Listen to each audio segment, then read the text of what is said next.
La consommation des drogues prend de plus en plus de l'ampleur au Togo et les jeunes sont actuellement les plus touchés. Les causes de cette addiction aux produits prohibés sont multiples avec des conséquences désastreuses. Pour mettre fin au phénomène, les autorités du pays comptent sur la résilience des populations afin d'y parvenir. Selon le Comité national anti-drogue, chaque commune du pays sera associée à un projet dénommé Coalition anti-drogue afin d'offrir un cadre de vie sain et sans drogue à toute la population togolaise. En effet, il s'agit de promouvoir les bonnes pratiques dans l'offre de services de qualité aux jeunes et aux personnes vulnérables face à la consommation de substances. Par ailleurs, rappelons que selon une enquête réalisée en 2020, l'ONG Alliance nationale des consommateurs et de l'environnement, il est indiqué qu'auprès de 500 jeunes, il apparaît que la tranche d'âge la plus touchée est celle des 14 à 24 ans.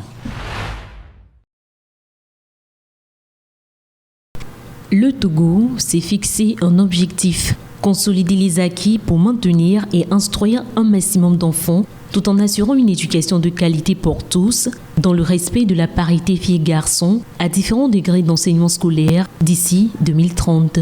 Pour atteindre cet objectif, plusieurs initiatives ont été mises en œuvre, telles que la réhabilitation de salles de classe, le recrutement de nouveaux enseignants, la mise en place de cantines scolaires couvrant différents niveaux d'enseignement, entre autres. Ces efforts ont contribué à l'amélioration des indicateurs nationaux.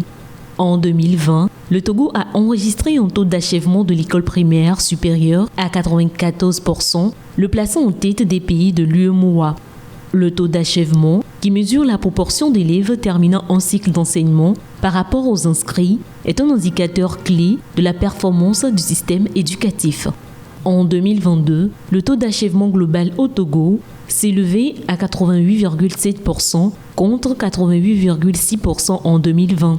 Cette progression est attribuée aux réformes mises en place dans le secteur.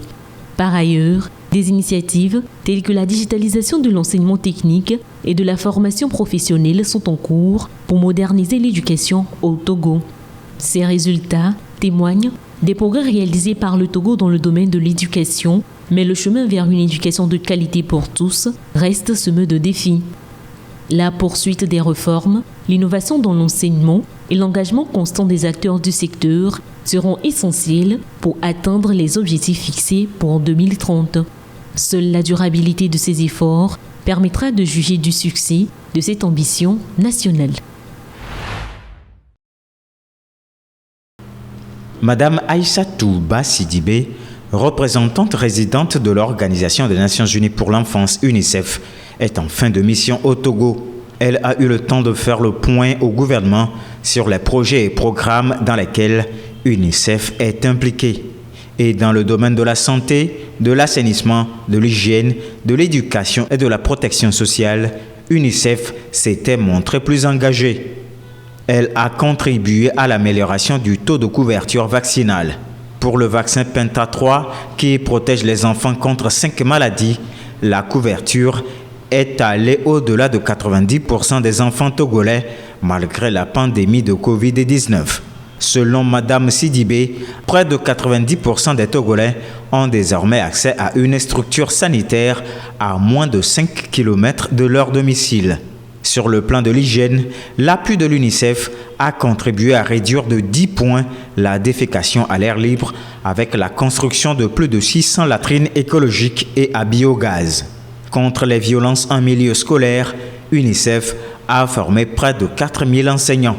À l'arrivée de Ba Sidibé Aïssatou, l'enregistrement des naissances tournait autour de 79%. Et là, on était en 2018. À son départ, ce taux tourne autour de 86%. L'UNICEF regrette cependant que les données statistiques ne sont pas régulièrement mises à jour sur les sites officiels pour refléter les progrès réalisés.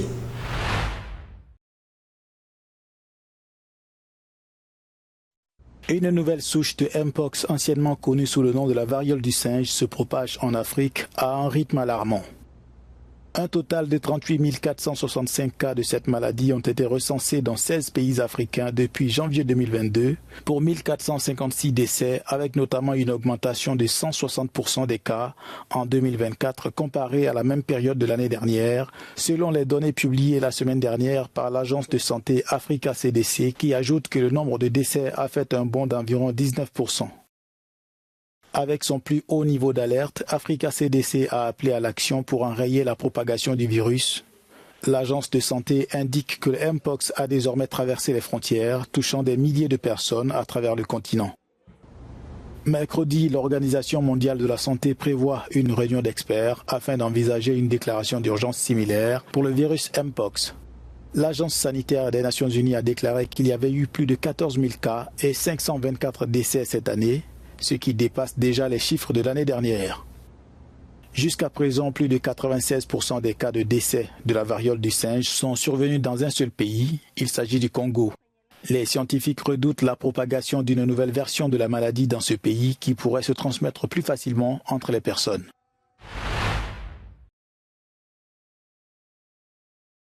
Fièvre, maux de tête, fatigue, puis des éruptions cutanées, ce sont les symptômes de la variole du singe, une maladie contagieuse et qui peut être mortelle.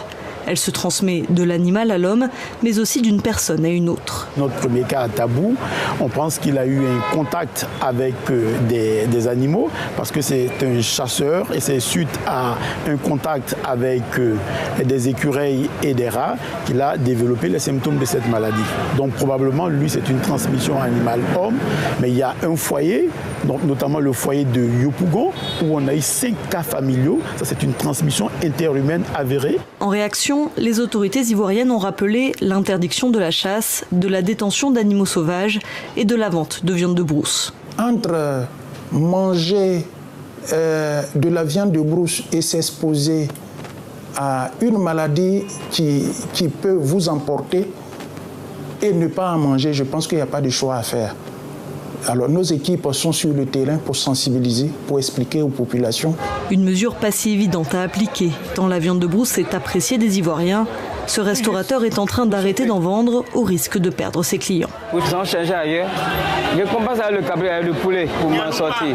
Mais quand il y a viande de brousse seulement, ça ne nous arrange plus parce qu'on est beaucoup basé sur ça. Cet autre tenancier, lui, continue d'en cuisiner. Au menu de ce soir, du rat. Ça m'inquiète, mais qu'est-ce qui prouve que là, je sais que la maladie, ça existe, mais qu'est-ce qui prouve que c'est la viande de brousse qui prévoit cette maladie? Voilà, eux, ils sont dans leur bureau là-bas, nous, on est ici. Et du côté des clients, l'appétit n'a pas non plus disparu. On a connu plusieurs pandémies, mais épidémies. Ils ont parlé d'Ebola. Bon, franchement, pour l'heure, là, étant africain, là, nous, on ne croit pas que cette maladie-là émane forcément de la viande de brousse. Pour le moment, je mange la viande de brousse avant-hier la fête de l'indépendance. Ma femme, elle aime l'écureuil. Moi, j'aime le rat. On a mangé. Moi-même, j'ai mangé. Les enfants ont mangé. Pour l'instant, la Côte d'Ivoire a recensé 11 malades de la variole du singe et une personne en est morte.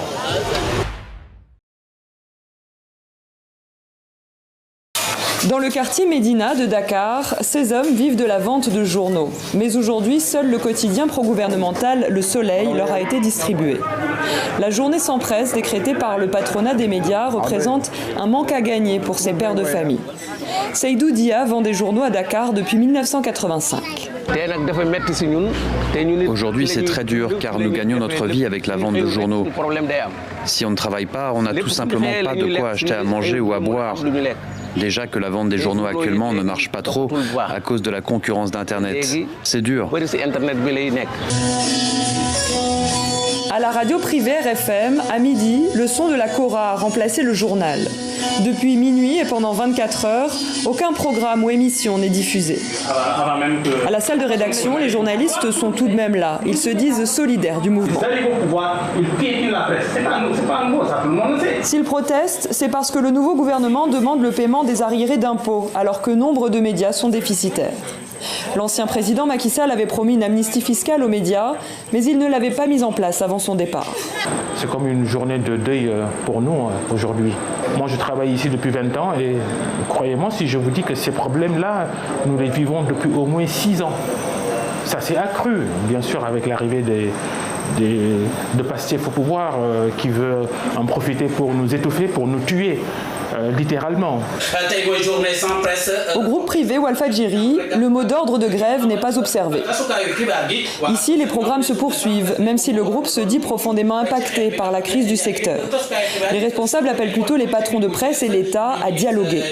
Les patrons de presse, quoi que leur doléance reste légitime, et nous les partageons parce que nous aussi, nous ne sommes pas épargnés. Walfadjri, dernièrement, ses comptes ont été bloqués. Autant, quand même, on se dit aussi qu'il y avait un plan d'action à dérouler et que cette journée sans presse d'aujourd'hui devrait être l'ultime étape vraiment. Le Sénégal compte près de 300 radios, 300 sites d'information et 35 chaînes de télévision. Selon les nouvelles autorités jointes par téléphone, le fonds d'appui au développement de la presse devrait bientôt être renforcé. Mais d'abord, les médias devront s'enregistrer sur une plateforme qui sera lancée ces prochains jours.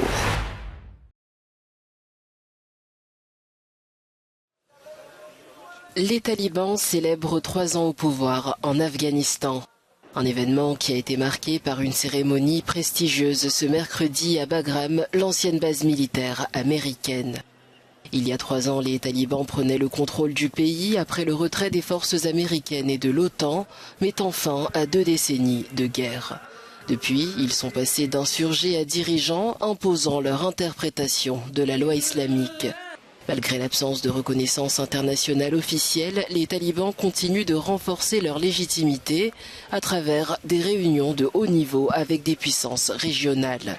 Tandis que le pays célèbre cet anniversaire sous la gouvernance des talibans, il reste isolé sur la scène internationale, mais solidement ancré sous leur autorité.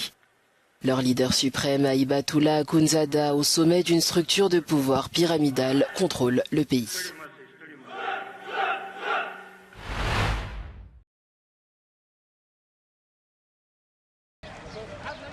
Des pourparlers de paix entre l'armée soudanaise et les forces de soutien rapide RSF débutent ce mercredi à Genève, en Suisse, sous la houlette des États-Unis. Cependant, les attentes sont faibles puisque la partie gouvernementale soutenue par l'armée régulière n'y sera pas représentée. Lundi, le commandant des RSF, le général de corps d'armée Mohamed Hamdan Daglo, alias Hemeti, a exhorté l'armée soudanaise à participer aux pourparlers de Genève. Mais le chef de l'armée, le général Abdel Fattah al-Burhan, a réaffirmé le même jour que l'armée ne participerait à aucune initiative de paix qui ne garantirait pas la mise en œuvre des dispositions stipulées dans la déclaration de Djeddah de mai 2023.